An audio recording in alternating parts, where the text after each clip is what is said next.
Hello everyone, ಇವತ್ತು ನನ್ನ ಅಮ್ಮ ಮಾಡಿರುವಂಥ ಸ್ವೀಟ್ ರೆಸಿಪಿ ಹೇಗೆ ಮಾಡೋದು ಅಂತ ನೋಡೋಣ ಬನ್ನಿ. ಇದಕ್ಕೆ ನಾವು ಒಂದು ಪಾತ್ರೆಗೆ 1 ಟೇಬಲ್ ಸ್ಪೂನಷ್ಟು ತುಪ್ಪನ ಹಾಕಬೇಕು. ಇದಕ್ಕೆ ಸ್ವಲ್ಪ ಗೋಡಂಬಿ ಮತ್ತು ದ್ರಾಕ್ಷಿಯನ್ನು ಹಾಕಿ ಫ್ರೈ ಮಾಡಿಕೊಳ್ಳಿ. ಲೋ ಫ್ಲೇಮಲ್ಲಿಟ್ಟು ಫ್ರೈ ಮಾಡ್ಕೋಬೇಕು. ಇದೀಗ ಫ್ರೈ ಆಗಿದೆ. ಇದನ್ನು ತೆಗೆದು ಒಂದು ಬೌಲ್ಗೆ ಹಾಕಿಡಿ. ಅದೇ ಪಾತ್ರೆಗೆ ಈಗ 1 ಕಪ್ಪಷ್ಟು ರವೆನ ಹಾಕಿ ಚೆನ್ನಾಗಿ ಫ್ರೈ ಮಾಡಬೇಕು. ಇದನ್ನು ಕೂಡ ಲೋ ಫ್ಲೇಮಲ್ಲಿಟ್ಟು ಫ್ರೈ ಮಾಡಿಕೊಳ್ಳಿ.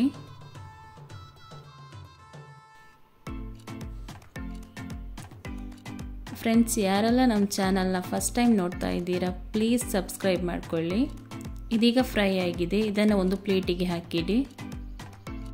ನೆಕ್ಸ್ಟ್ ಇವಾಗ ಅದೇ ಪಾತ್ರೆಗೆ 1 ಕಪ್ಪಷ್ಟು ಹಾಲು, ಅದೇ ರೀತಿ ಅದೇ ಕಪ್ಪಲ್ಲಿ 1.5 ಕಪ್ಪಷ್ಟು ನೀರನ್ನು ಸೇರಿಸಿ, ಹಾಗೆ 1 ಕಪ್ಪಷ್ಟು ಸಕ್ಕರೆಯನ್ನು ಸೇರಿಸಿ ಇದನ್ನು ಚೆನ್ನಾಗಿ ಮಿಕ್ಸ್ ಮಾಡಿ. ಈಗ 1/4 ಟೀ ಸ್ಪೂನಷ್ಟು ಯೆಲ್ಲೋ ಫುಡ್ ಕಲರ್ನ ಆ್ಯಡ್ ಮಾಡಿ. ಇದು ಆಪ್ಷನಲ್, ನಿಮಗೆ ಬೇಕಂದರೆ ಹಾಕ್ಕೋಬೋದು, ಇಲ್ಲಾಂದರೆ ಸ್ಕಿಪ್ ಮಾಡಿ. ಇವಾಗ ಕುದಿ ಬರ್ತಾ ಇದೆ. ಇದಕ್ಕೀಗ ಫ್ರೈ ಮಾಡಿಟ್ಟ ರವೆನ ಹಾಕೋಬೇಕು.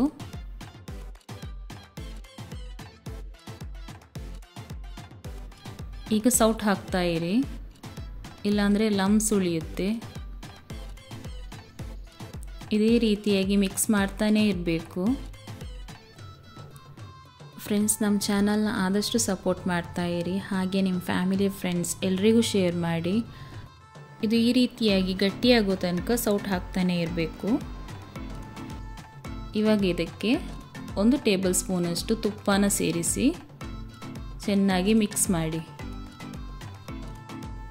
ಹಾಗೆ ಇದಕ್ಕೆ ಫ್ರೈ ಮಾಡಿಟ್ಟ ಡ್ರೈ ಫ್ರೂಟ್ಸ್ನ ಸ್ವಲ್ಪ ಹಾಕಿ ಸ್ವಲ್ಪ ತೆಗೆದಿಟ್ಟಿದ್ದೇನೆ, ಇದು ಗಾರ್ನಿಷ್ಗೋಸ್ಕರ. ಈಗ ಫ್ಲೇಮ್ನ ಆಫ್ ಮಾಡಿ ಹಾಗೆ ಒಂದು ಟ್ರೇಗೆ ಸ್ವಲ್ಪ ತುಪ್ಪನ ಸವರಿ ಇದನ್ನು ಟ್ರೇ ಮೇಲೆ ಹಾಕಿ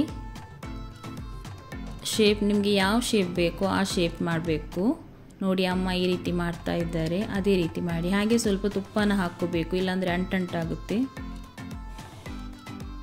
ಇದು ಬಿಸಿ ಇರುವಾಗಲೇ ಮಾಡಿ, ಇಲ್ಲ ಅಂದರೆ ಗಟ್ಟಿಯಾಗುತ್ತೆ ಇದು.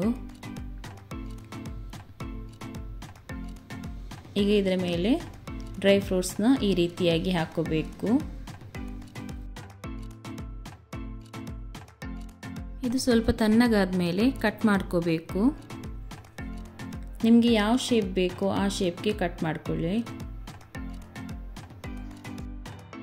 ಫ್ರೆಂಡ್ಸ್, ಇದು ಮಂಗಳೂರಿನ ಸ್ಪೆಷಲ್ ಫಿರ್ನಿ ರೆಸಿಪಿ. ಇದನ್ನು ನೀವು ಬರೀ 1 ಕಪ್ ರವೆ ಇದ್ದರೂ ಮಾಡ್ಕೋಬಹುದು. ಹೇಗೆ ಮಾಡೋದು ಅಂತ ನೋಡಿದ್ರಲ್ಲ ಫ್ರೆಂಡ್ಸ್, ನೀವು ಮನೆಯಲ್ಲಿ ಇದನ್ನು ಟ್ರೈ ಮಾಡಲೇಬೇಕು. ಓಕೆನಾ? ವಾವ್, ನೋಡೋದಕ್ಕೆ ಎಷ್ಟೊಂದು ಸೂಪರ್ ಆಗಿದೆ ಅಲ್ಲ. ಟೇಸ್ಟ್ ಅಂತೂ ಸೋ ಯಮ್ಮಿ. ಫ್ರೆಂಡ್ಸ್, ಯಾರೆಲ್ಲ ಈ ವಿಡಿಯೋನ ನೋಡ್ತಾ ಇದ್ದೀರಾ ಅವರೆಲ್ಲ ನಮ್ಮ ಚಾನಲ್ಗೆ ಸಪೋರ್ಟ್ ಮಾಡಿ, ಹಾಗೆ ಒಂದು ಲೈಕ್ ಕೊಟ್ಟು ನಮಗೆ ಎಂಕರೇಜ್ ಮಾಡಿ. ಈ ರೆಸಿಪಿ ನಿಮಗೆ ಇಷ್ಟ ಆಗಿದೆ ಅಂತ ಅಂದ್ಕೊಂಡಿದ್ದೇನೆ. ಇಷ್ಟ ಆದರೆ ಪ್ಲೀಸ್ ಲೈಕ್ ಮಾಡಿ, ಶೇರ್ ಮಾಡಿ, ಹಾಗೆ ನಿಮ್ಮ ಅಭಿಪ್ರಾಯವನ್ನು ಕಾಮೆಂಟಲ್ಲಿ ತಿಳಿಸಿ. Thank you. Thanks for watching.